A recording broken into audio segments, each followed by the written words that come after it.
गांव के किनारे एक पुरानी टूटी फूटी हवेली थी जिसे सब काली हवेली कहते थे।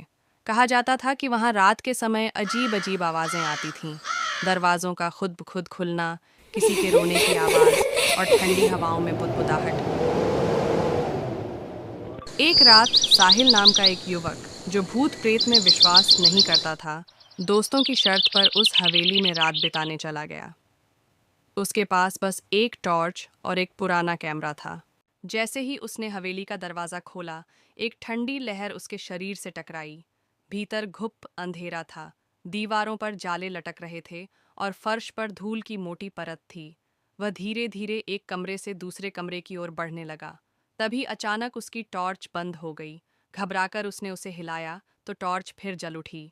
जैसे ही रोशनी फैली, उसने देखा सामने एक औरत सफ़ेद साड़ी में हवा में उड़ रही है। साहिल का खून जम गया। वह घबराकर बेहोश हो गया। औरत धीरे धीरे उसकी तरफ बढ़ने लगी। हर कदम के साथ कमरे का तापमान और गिरने लगा। साहिल उठा और उसने दौड़ लगाने की कोशिश की, लेकिन उसके पैर जैसे ज़मीन से चिपक गए थे। वह ज़ोर ज़ोर से चिल्ला रहा था। अचानक उस औरत ने अपना सिर घुमाया। उसका चेहरा जला हुआ था, आंखें खून से लाल। अगली सुबह गांव वालों को हवेली के बाहर साहिल का कैमरा और फटी पुरानी टी शर्ट पाई।